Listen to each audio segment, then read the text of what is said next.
You think Christmas dinner has always been turkey and stuffing? Think again.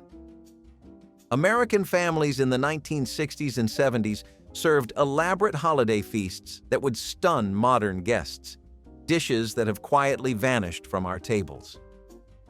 Let's dig into 30 Christmas dinners from those decades that have completely disappeared. Crown roast of pork was the showstopper centerpiece that announced a family's prosperity and a mother's skill the moment guests entered the dining room. Butchers would French the rib bones and curve them into a majestic crown shape, each bone tip adorned with a paper frill that made the roast look almost too elegant to eat. The center was filled with savory stuffing, often bread-based with apples, onions, and sage, that cooked inside the meat, absorbing all those rich pork juices. Families ordered these roasts weeks in advance from local butchers who knew exactly how to prepare them. The presentation was theatrical, carried to the table on the best silver platter while everyone gasped and applauded. Carving required precision, with the host carefully separating each chop while keeping the crown intact as long as possible. The meat was succulent, the stuffing rich, and the experience unforgettable. Crown roast represented an era when Christmas dinner was performance as much as meal, when presentation mattered deeply. Roast goose was the traditional Christmas bird before turkey claimed the holiday throne, its rich, dark meat and crispy skin gracing tables for centuries. Families who kept geese would select their Christmas bird months in advance, fattening it until it reached proper size. The preparation began the night before, with the bird hung to dry so the skin would crisp properly during roasting. Goose fat rendered during cooking was saved religiously, liquid gold for roasting potatoes throughout the winter. The meat was darker and richer than turkey, with a flavor that demanded respect and proper accompaniments like red cabbage and applesauce. Carving goose required different skills than turkey, the anatomy being distinct. By the 1980s, goose had largely disappeared from American Christmas tables, replaced by the blander but more forgiving turkey. Those who remember goose Christmases speak of them with reverence, mourning a tradition that connected them to centuries of holiday feasting. Beef Wellington was the ultimate expression of holiday extravagance, wrapping prime beef tenderloin in mushroom duxelles and flaky puff pastry.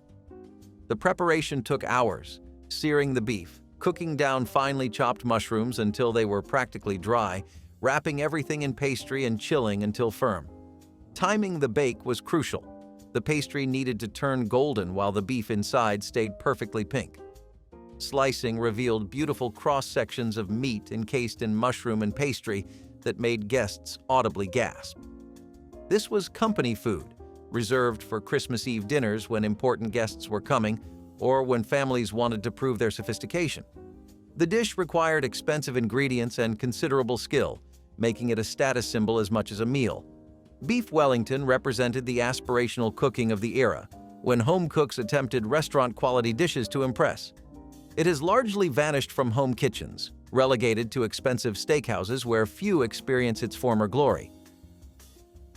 Baked ham with pineapple rings and maraschino cherries was the iconic centerpiece that defined American Christmas through the 1960s and 70s. The ham, usually a bone-in shank or butt portion, was scored in diamond patterns, each intersection studded with a whole clove that released fragrance as it baked. Canned pineapple rings were arranged across the surface and secured with toothpicks, a bright red cherry placed in each ring's center.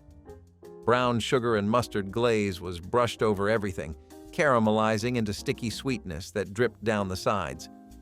The presentation was unmistakably festive, the ham gleaming amber and gold under dining room lights. Slicing revealed pink meat with that distinctive ham flavor that paired perfectly with sweet glaze. Families served this alongside scalloped potatoes, green bean casserole, and dinner rolls. The pineapple cherry ham has become a punchline today, dismissed as kitschy, but for millions it represented Christmas abundance and maternal love. Standing rib roast was the king of Christmas meats, its impressive size and rich marbling commanding respect from the moment it emerged from the oven. Butchers prepared these roasts with the bones still attached, creating a natural rack that elevated the meat for even cooking. The exterior was rubbed with garlic, salt, pepper, and fresh herbs, then roasted at high heat to create a deeply browned crust before the temperature dropped for slow cooking.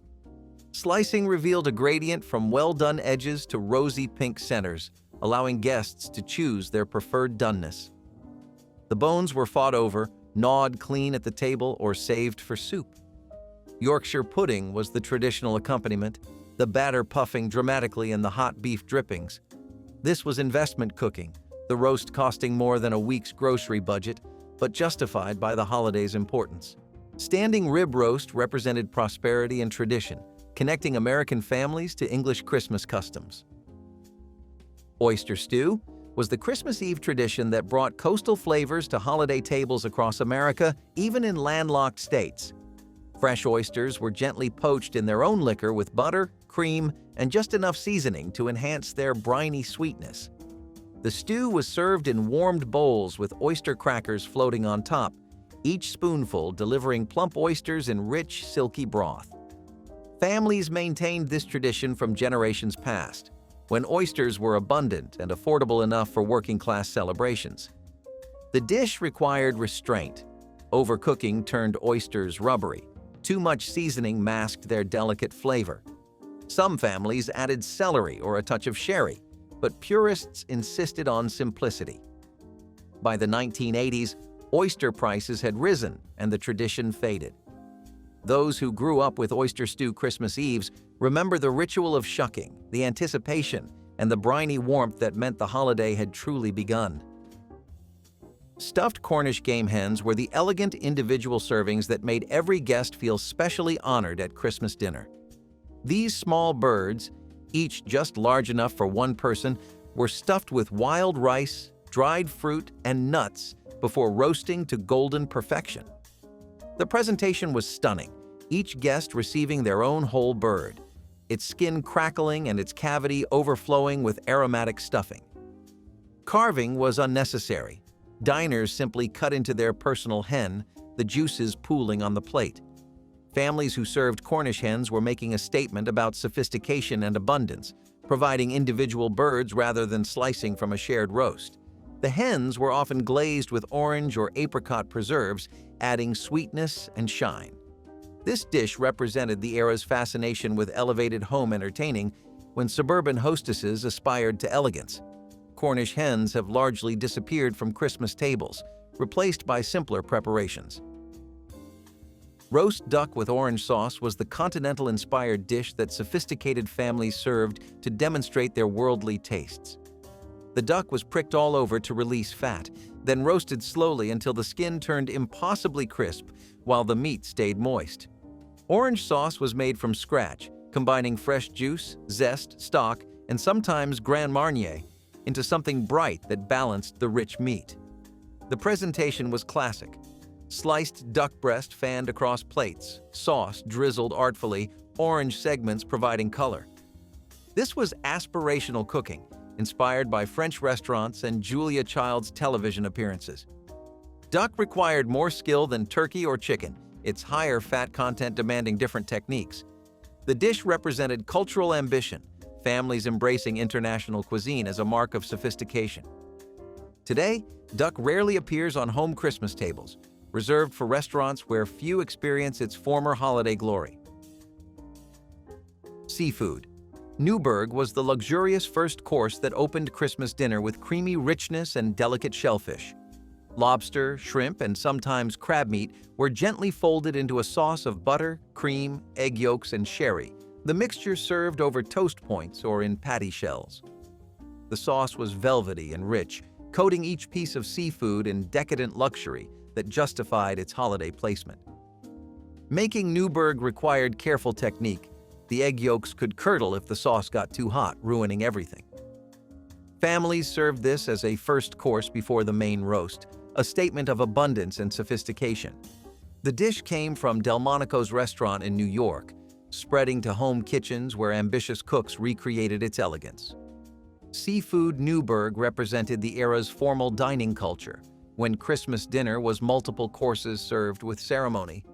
It has largely vanished, replaced by simpler appetizers that don't require last-minute sauce making. Chestnut stuffing was the old-fashioned filling that connected American Christmas to European traditions, its sweet nuttiness complementing roast poultry perfectly.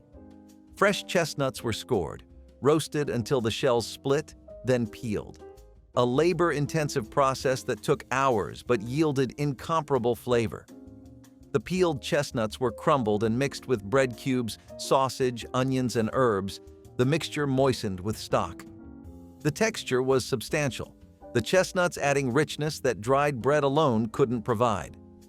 Families with European heritage maintained this tradition, passing down techniques for the temperamental nuts. Fresh chestnuts were available only seasonally, sold by street vendors who knew their customers waited all year. This stuffing has nearly disappeared, replaced by packaged versions that can't match the original. The labor required, and the disappearance of fresh chestnut vendors, ended a tradition that once defined Christmas flavor. Creamed onions were the pearly white side dish that appeared in silver serving bowls at Christmas dinners across America, their mild sweetness balanced by rich bechamel. Small pearl onions were peeled by hand, a tedious job that left cooks weeping but yielded incomparable results. The onions were simmered until just tender, then folded into a sauce of butter, flour, cream, and sometimes a touch of nutmeg that coated each pearl in velvety richness. The finished dish looked almost like a dessert, the pale onions glistening in their creamy bath. Families passed the bowl around the table, spooning modest portions alongside roast beef or turkey. The flavor was subtle, the onions sweet and soft against the rich sauce. Making creamed onions from scratch required patience and skill, the sauce needing constant attention to prevent lumps. By the 1980s, frozen pearl onions and canned cream soups had replaced the handmade version, and eventually the dish vanished entirely from most Christmas tables. Plum pudding with hard sauce was the English tradition that concluded Christmas dinner with theatrical flames and boozy richness. The pudding itself was made weeks in advance, a dense mixture of sweet, dried fruits, spices, and breadcrumbs that aged until the flavors melded into something complex and deeply satisfying. On Christmas Day, the pudding was steamed for hours, then turned onto a platter and doused with brandy that was set alight, the blue flames dancing across its dark surface while guests applauded. Hard sauce, butter creamed with powdered sugar and more brandy, melted over hot slices, adding richness to every bite. Finding the hidden coin or charm baked inside brought luck to the finder. Families with English roots maintained this tradition for generations, the pudding recipe handed down carefully. The labor required and changing tastes that favored lighter desserts eventually ended the tradition for most families. Plum pudding represented a Christmas that demanded effort and rewarded patience. Ambrosia salad was the fluffy, sweet concoction that straddled the line between side dish and dessert, its marshmallows and coconut creating something uniquely American. Canned mandarin oranges, pineapple chunks, and maraschino cherries were folded with miniature marshmallows, shredded coconut, and sour cream. The mixture was chilled overnight, allowing flavors to meld and marshmallows to soften. Served in cut glass bowls, the pastel colors seemed appropriately festive.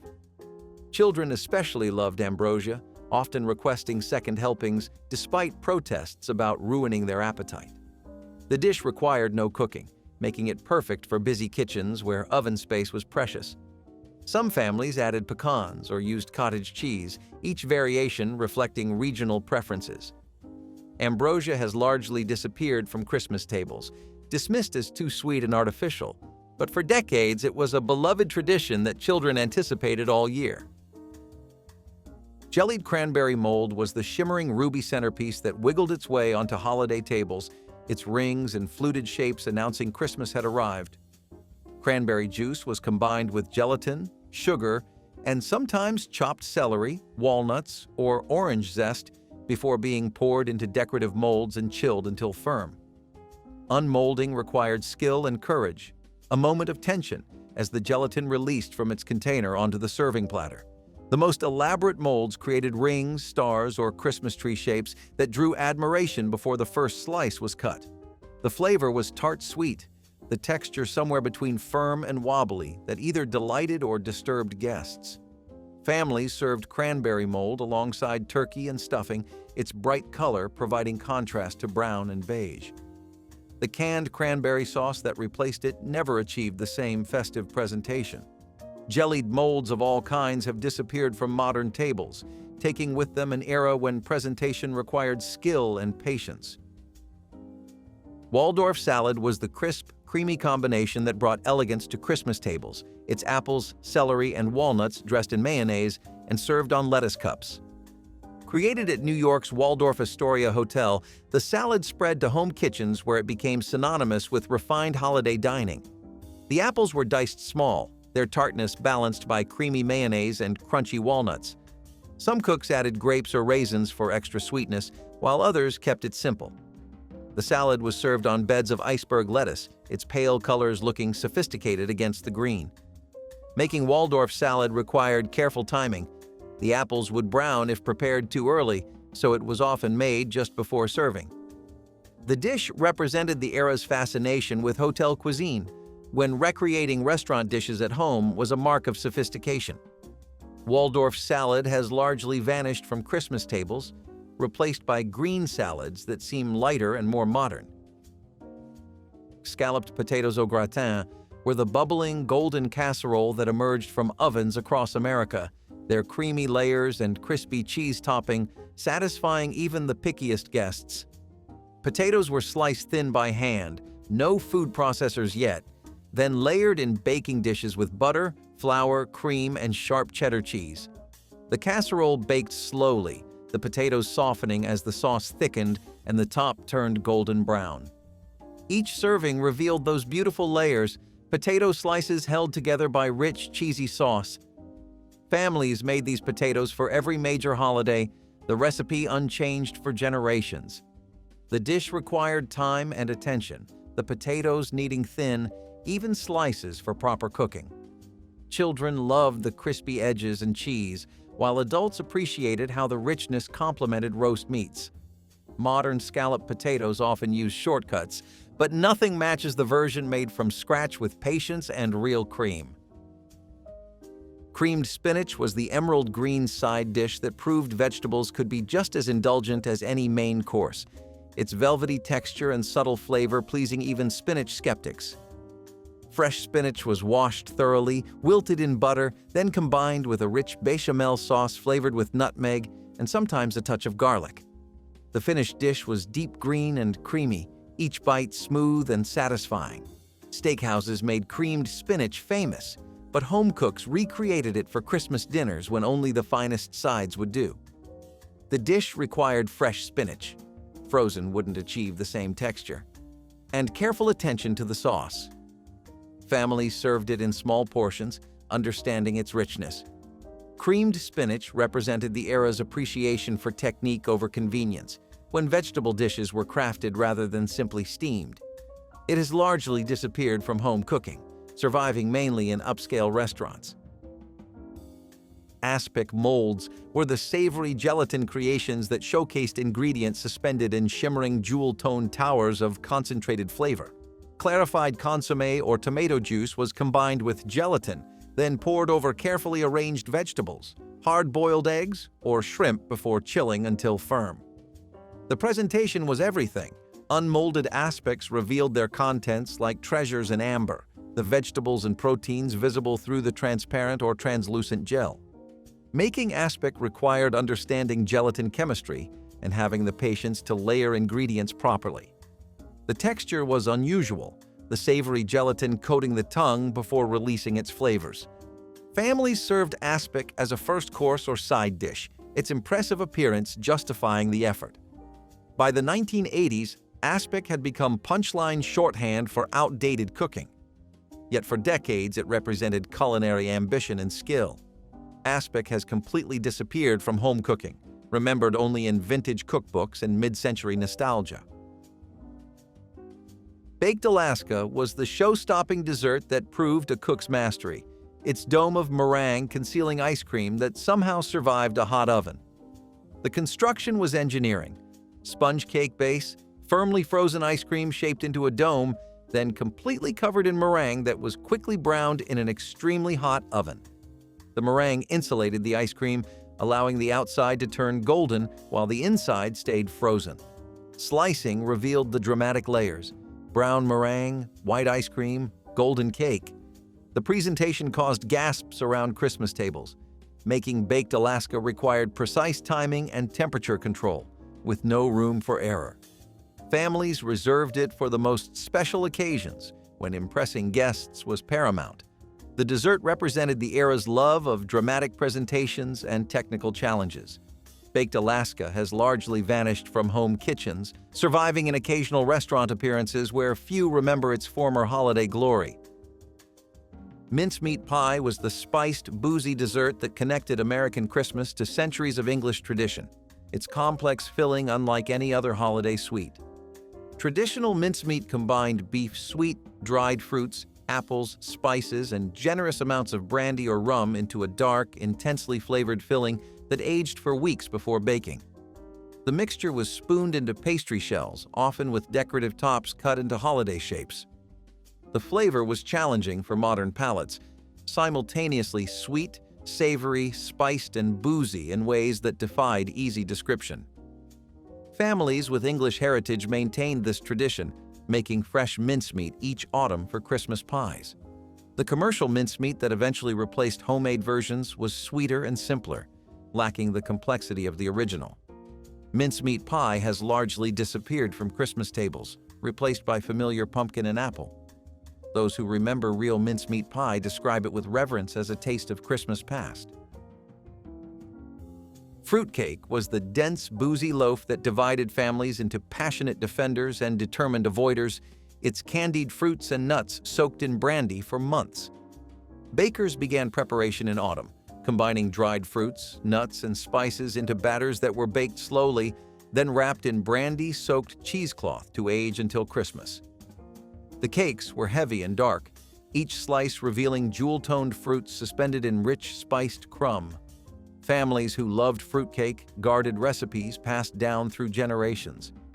The cakes were given as gifts, arriving in tins that were either treasured or quietly regifted.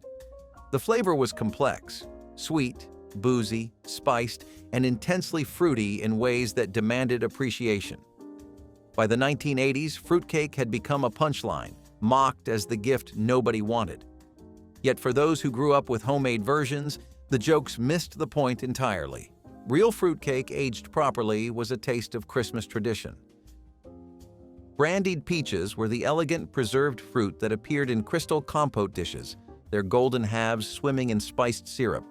Summer peaches were poached in sugar syrup infused with cinnamon, cloves, and generous amounts of brandy, then jarred and aged until Christmas.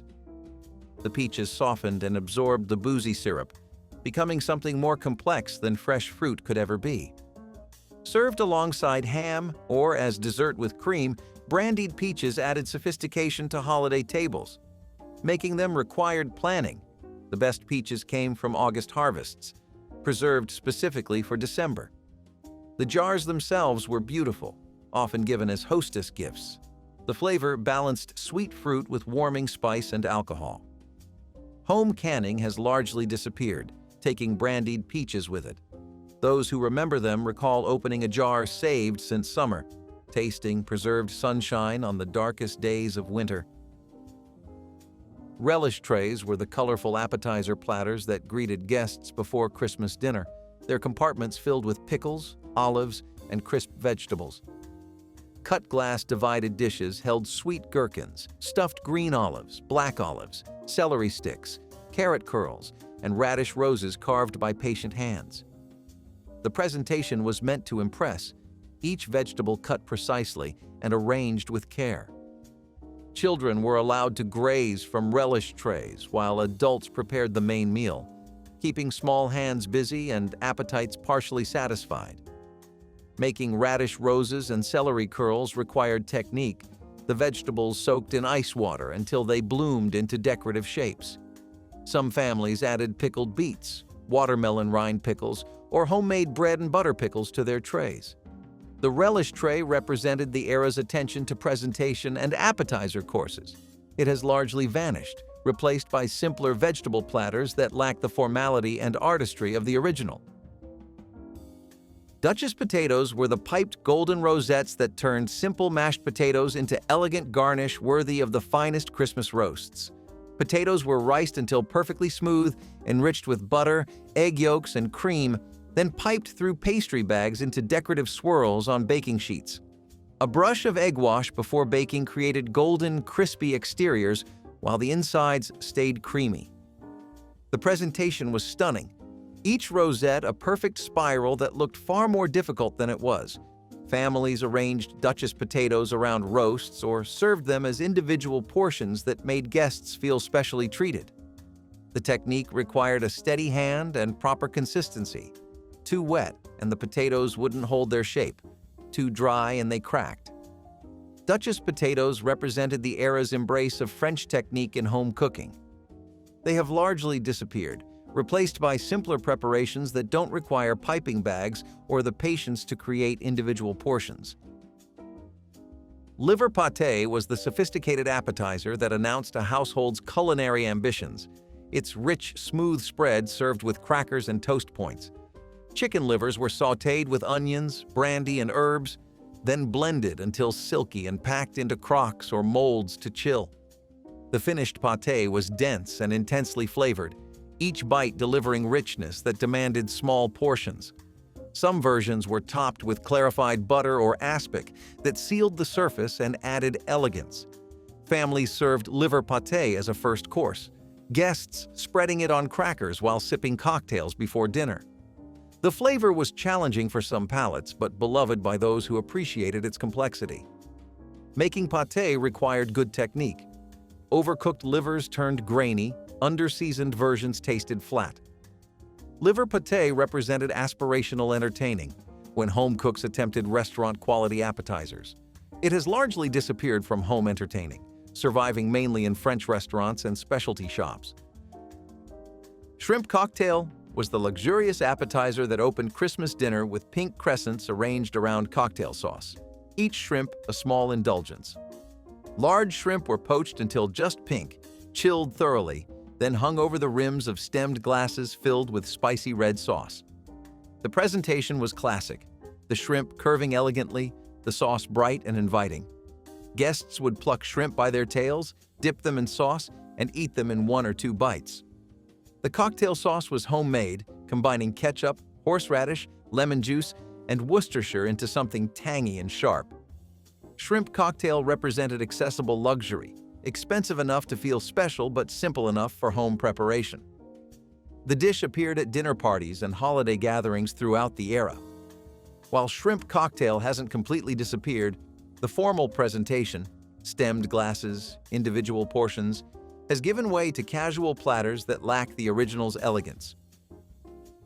Cheese balls were the centerpiece of holiday appetizer tables, their nut-crusted spheres surrounded by crackers and eager guests with spreading knives.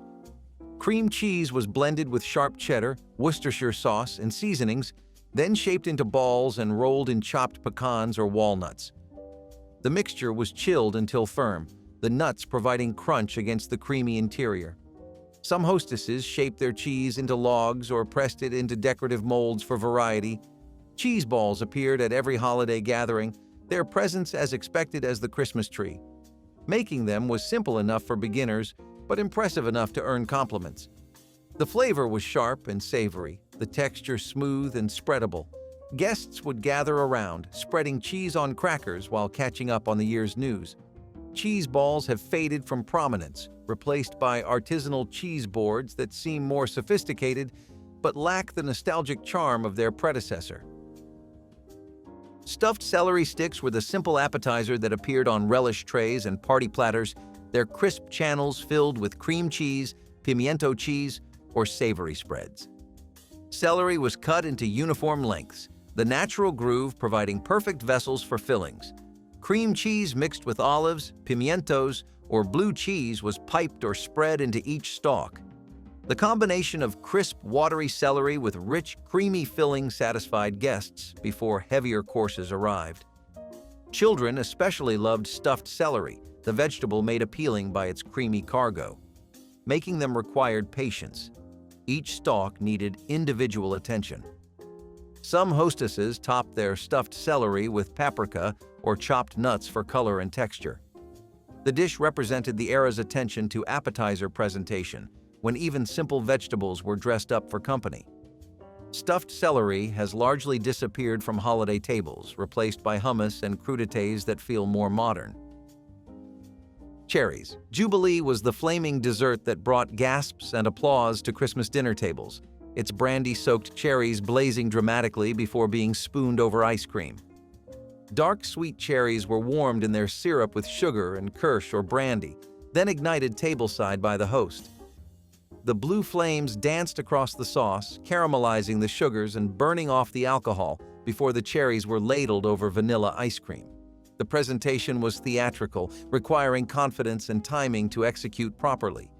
Children watched wide-eyed as flames erupted from the serving dish, the drama making dessert unforgettable.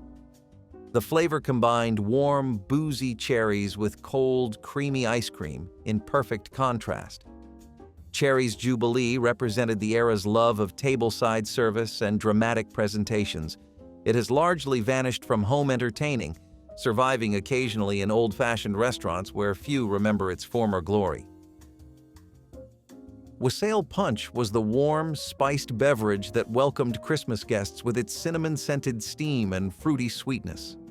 Apple cider was heated with orange juice, brown sugar, cinnamon sticks, whole cloves, and allspice berries until the house filled with holiday fragrance.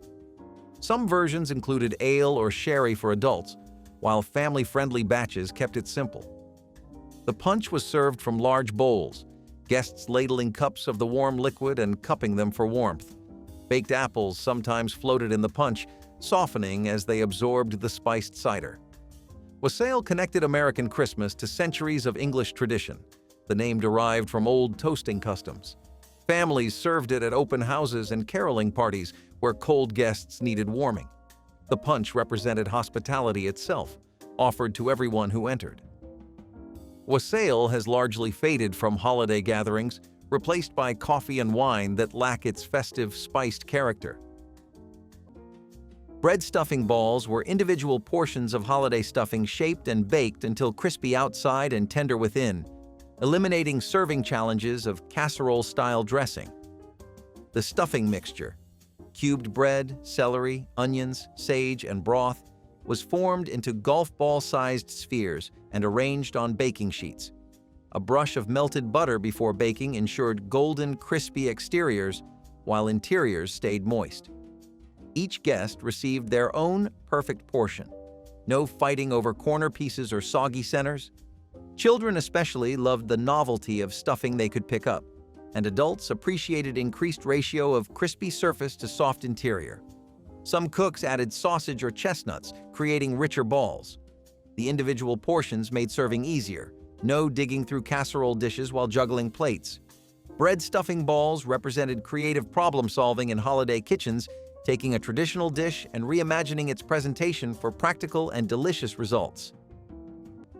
Hog-head cheese appeared on Black Christmas buffets as a savory counterpoint to the sweet desserts and rich main dishes that dominated holiday tables. This wasn't cheese at all, but a cold meat preparation made by simmering the pig's head with onions, vinegar, and spices until the meat fell from the bone. The cooking liquid, rich with natural gelatin, was mixed with the shredded meat and pressed into loaves that set firm when chilled.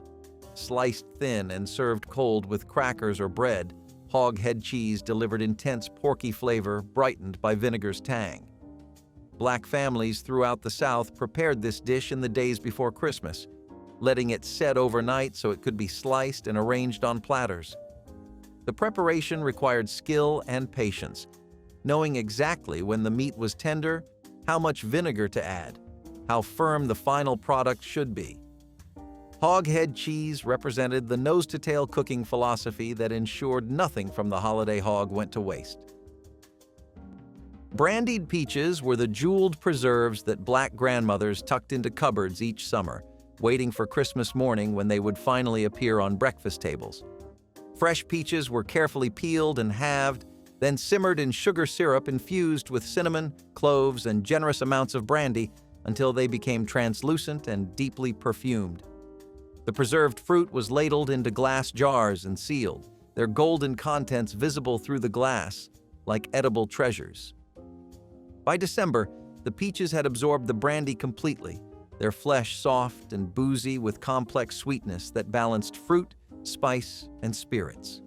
Served alongside ham and biscuits, they cut through the richness of holiday breakfast while adding their own sophisticated note. Children were usually given only the syrup, while adults savored the brandied fruit that represented months of anticipation. These preserves required summer's abundance and December's patience, connecting the seasons through flavor. Molasses cookies were the sweet tradition that survived when sugar became too expensive for Christmas baking. Blackstrap molasses cost less than refined sugar and was available at every country store, giving these cookies their dark color and robust flavor. The dough was mixed by hand in wooden bowls, combining flour, lard or bacon drippings, eggs, and generous molasses until it formed a sticky, fragrant mass. Ginger, cinnamon, and cloves were added when available, transforming simple ingredients into something that tasted like the holidays. Cookies baked on greased pans until edges crisped and centers stayed soft, filling kitchens with spiced aroma children would remember for decades. Mothers made batches large enough to share with neighbors and to leave out for relatives. The dark sweetness hit the tongue differently than sugar, deeper, almost earthy, with mineral notes that tasted like comfort. Molasses cookies proved Christmas could still taste special, even when pennies stretched impossibly far. Scalloped oysters were a Christmas tradition in coastal communities where briny bivalves signified celebration and abundance. Layers of shucked oysters nestled between buttery cracker crumbs in shallow baking dishes, each layer doused with oyster liquor, cream, and butter. Seasonings were simple: salt, pepper, and Worcestershire sauce to enhance oceanic flavor. The casserole baked until tops turned golden while oysters beneath plumped and released juices into the cream. The result was rich and delicate, soft oysters against crunchy cracker layers. For families with New England or Southern roots, this dish carried generations of memory, appearing on holiday tables reliably as the tree itself.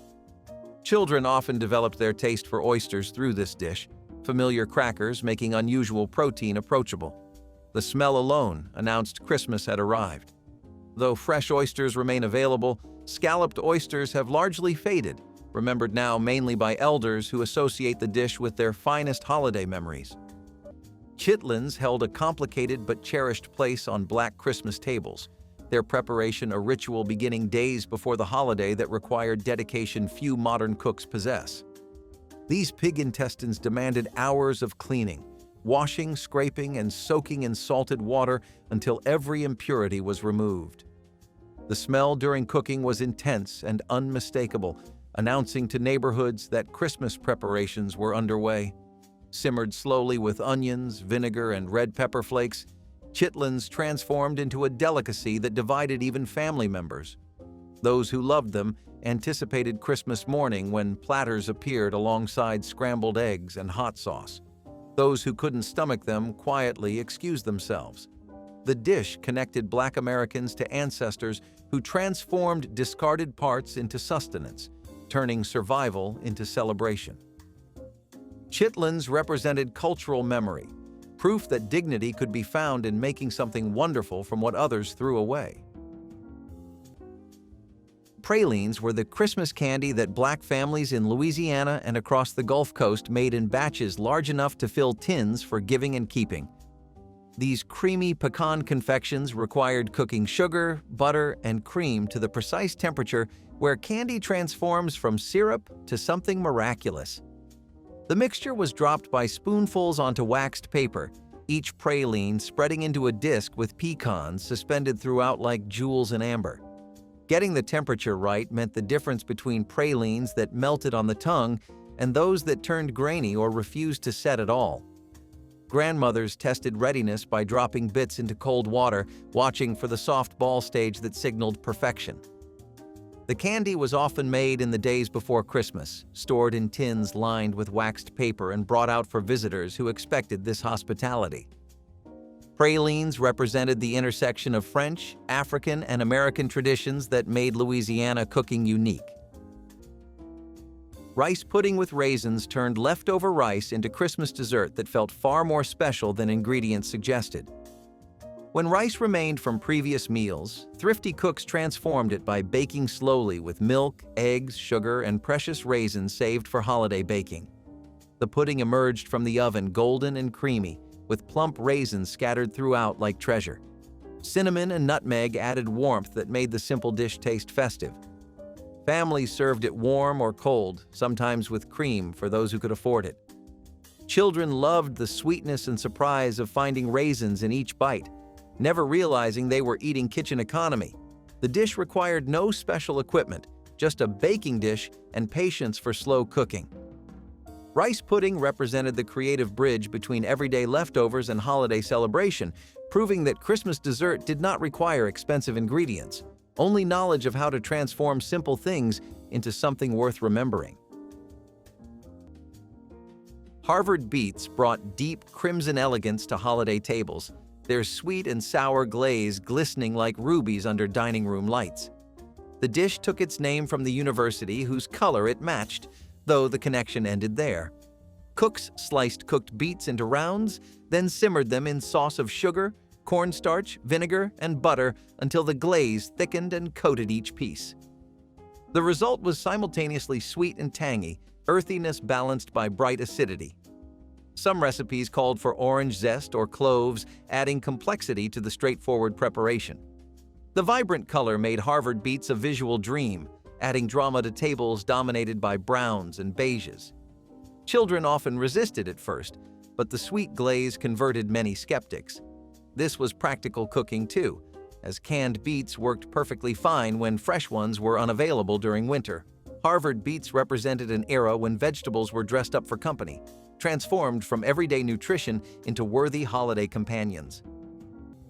Roasted pig's feet were the Christmas dish that required patience and an understanding that the best flavors often came from the least expected places.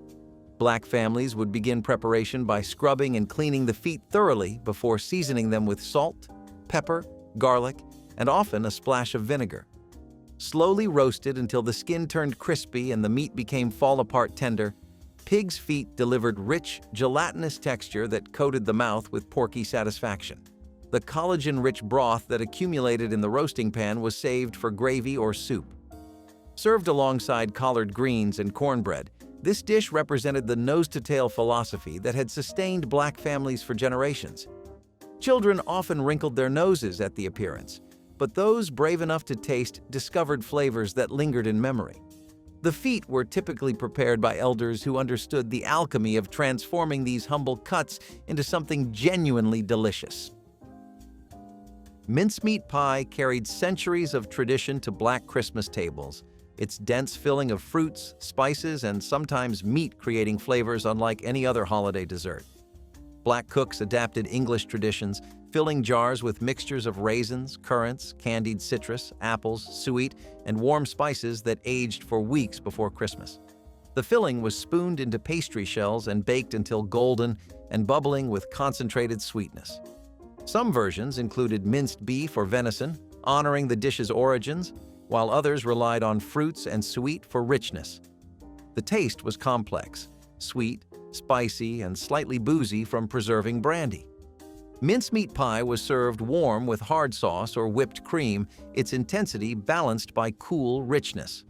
Families who made their own mincemeat understood the planning required, starting in late fall. This ancient dessert has largely disappeared from modern Christmas tables, replaced by simpler sweets. Water pie was the desperate dessert that turned almost nothing into something sweet enough for Christmas dinner. When families could not afford eggs, milk, butter, or fruit, this pie emerged from sheer necessity and stubborn determination to have dessert on the holiday table. The filling was astonishingly simple: water, sugar, flour, vanilla, and small amount of butter mixed together and poured into a pie crust. During baking, the mixture transformed into custard-like filling that was surprisingly satisfying. The pie had other names in different regions: depression pie, desperation pie, names carrying the weight of era's hardship. Children eating this pie often never knew how little it contained, only that mother had made them Christmas dessert. The crust could be made from lard and flour, ingredients even the poorest pantries usually held. Water pie represented the absolute bottom of depression experience, yet also represented triumph, love and determination, creating celebration from virtually nothing at all. Broccoli rice casserole became a 1970s Christmas staple when convenience products merged with home cooking to create something families genuinely craved.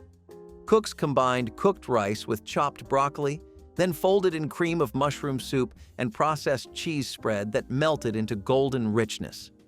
Some recipes called for sautéed onions and celery, adding layers of flavor beneath the creamy base. The mixture was baked until bubbling around the edges, the top developing golden spots where cheese had caramelized. The texture was comfort itself, creamy rice studded with tender broccoli, every bite coated in savory cheese sauce.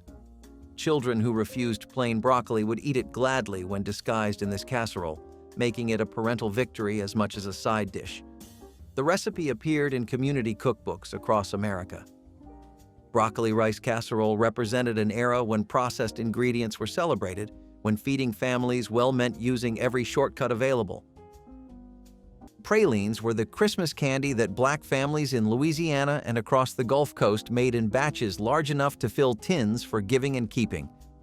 These creamy pecan confections required cooking sugar, butter, and cream to the precise temperature where candy transforms from syrup to something miraculous. The mixture was dropped by spoonfuls onto waxed paper, each praline spreading into a disc with pecans suspended throughout like jewels in amber.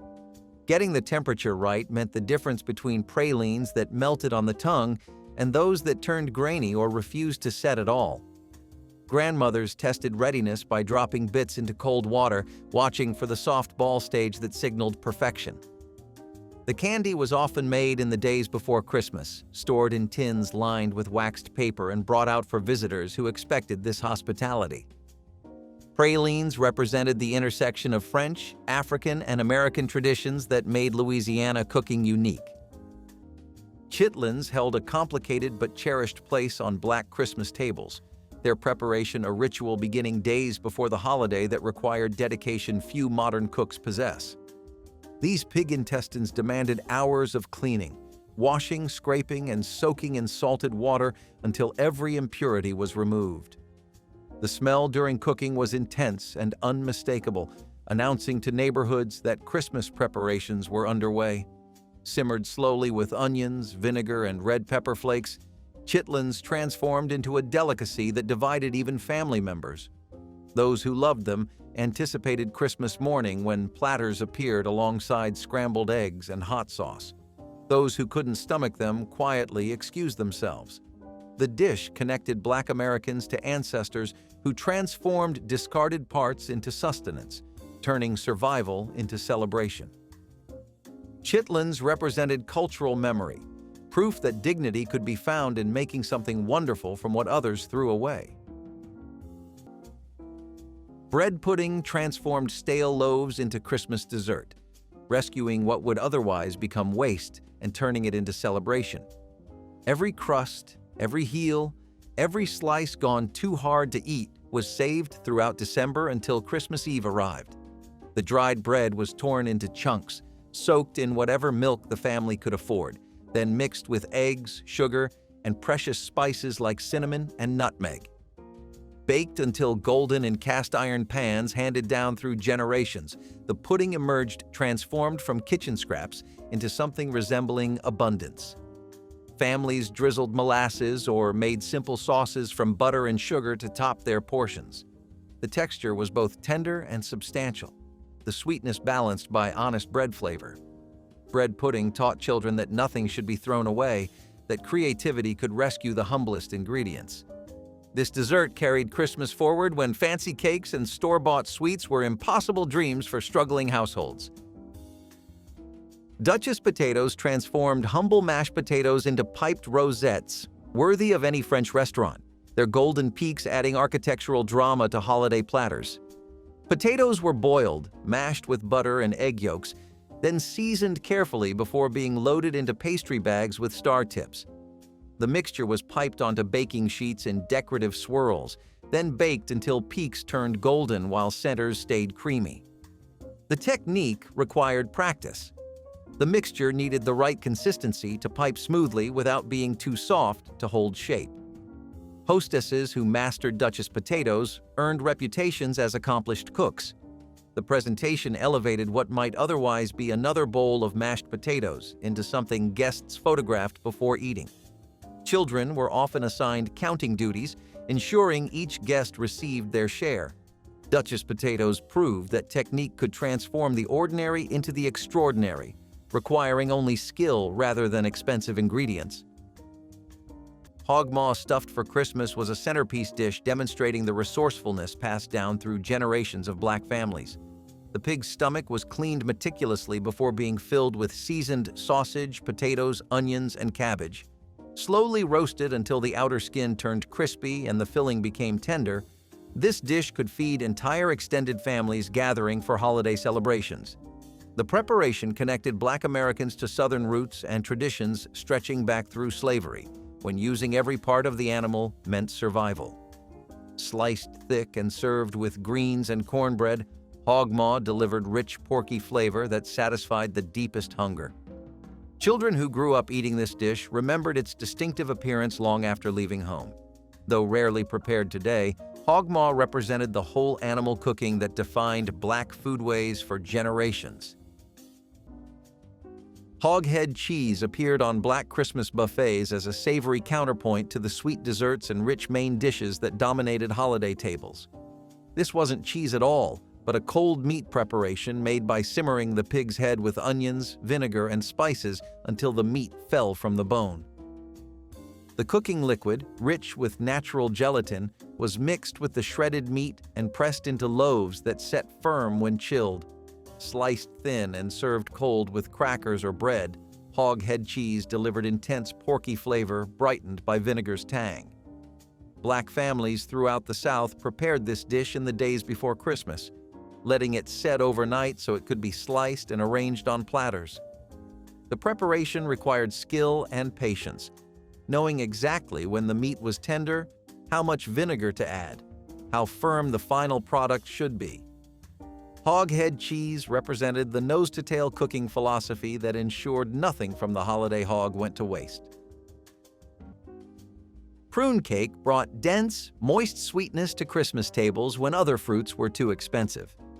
Dried prunes were affordable, shelf-stable, and available year-round at general stores, making them reliable for families who could not afford fresh fruit or canned goods. The batter was enriched with stewed prunes chopped and folded throughout, along with spices like cinnamon, allspice, and nutmeg that transformed simple ingredients into something festive. Baked in cast-iron pans, the cake emerged dark, fragrant, and moist in ways other Depression-era cakes rarely achieved. The prunes kept it from drying out, allowing it to be made ahead for Christmas Day. Some families added powdered sugar dustings while others served slices plain, letting fruit and spices speak for themselves. Prune cake was practical rather than glamorous, but it delivered real satisfaction to families who had learned that survival and celebration could coexist, each slice proving modest ingredients could still create holiday memories. Creamed pearl onions were a labor of love that few modern cooks would undertake, requiring patience to peel dozens of tiny onions before drowning them in velvety white sauce. Cooks blanched the pearl onions briefly, then slipped off papery skins one by one, a task often assigned to older children as their holiday contribution. The peeled onions were simmered in milk until tender, then folded into rich bechamel sauce seasoned with nutmeg and white pepper. The finished dish was creamy and mild, the sweetness of cooked onions mellowing into something almost buttery. Served in china bowls alongside the roast, creamed pearl onions added elegance to tables where everyday meals were simpler. Some families topped theirs with breadcrumbs and broiled them golden, adding textural contrast to the silky interior. The dish spoke of abundance and effort, qualities that defined holiday entertaining in an era when convenience foods were beginning to dominate. Today, the ritual of peeling has disappeared, along with the dish itself. Rum balls were the no-bake Christmas confections that Black grandmothers assembled in church kitchens and home pantries. Their boozy sweetness meant strictly for adult palates. Crushed vanilla wafers were mixed with cocoa powder, powdered sugar, and corn syrup before generous splashes of dark rum transformed the mixture into something that could be rolled into balls. The finished candies were coated in powdered sugar or chopped pecans, then stored in tins where they aged as the rum permeated every particle. These weren't children's treats. The alcohol remained potent and uncooked, delivering warmth that spread through the chest. Women exchanged rum balls as gifts, each batch slightly different depending on the baker's preferred rum. The candies appeared on dessert tables alongside cookies, their dark color and dusted coating signaling sophistication. Making rum balls required no oven, just patience and willingness to work the sticky mixture until it held together.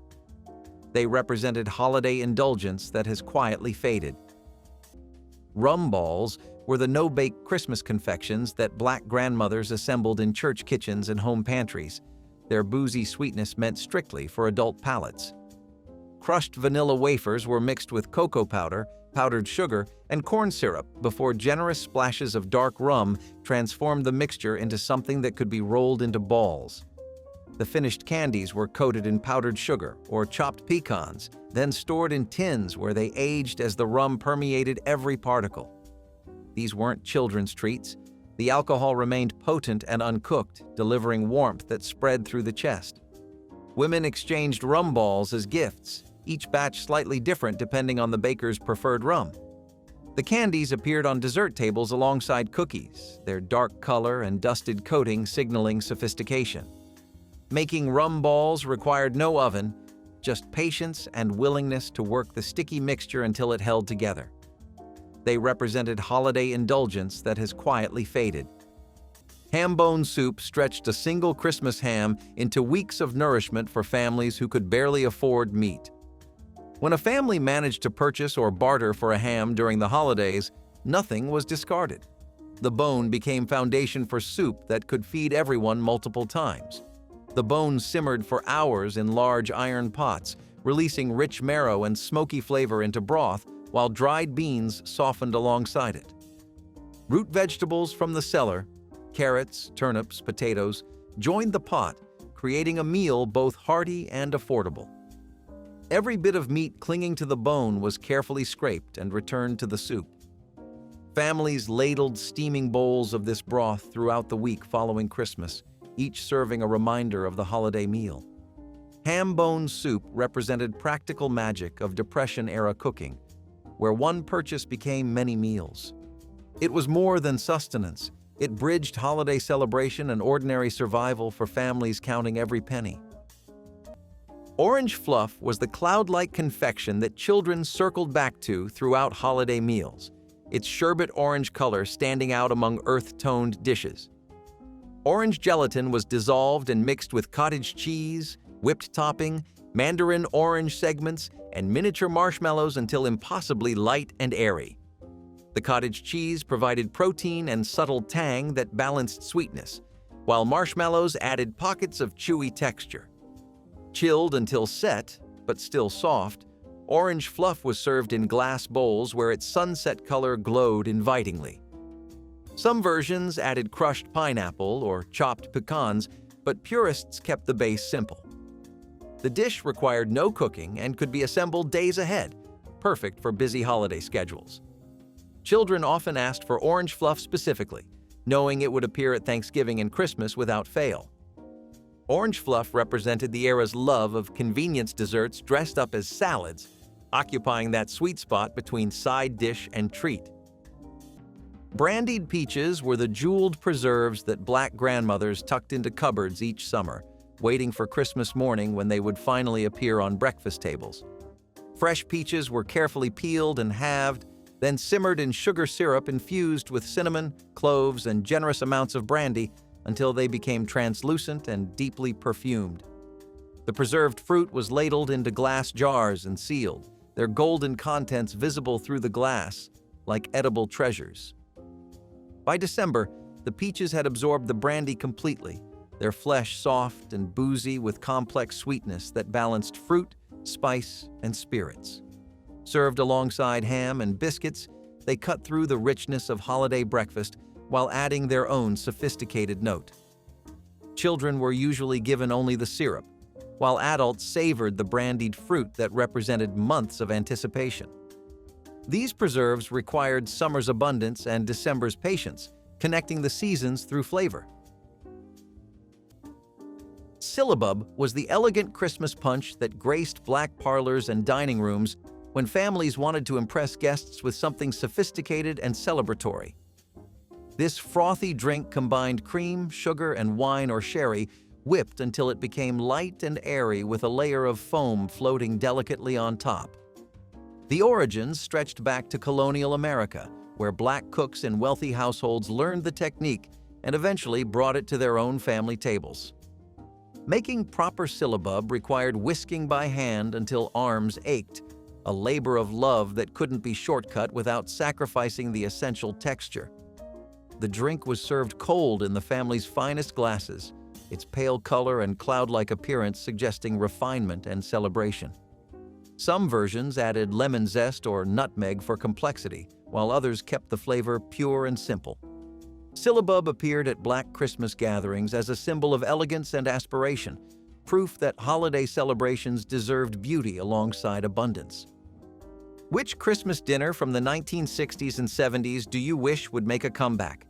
Share your favorite holiday food memories in the comments, hit like, and subscribe so we can keep these traditions alive.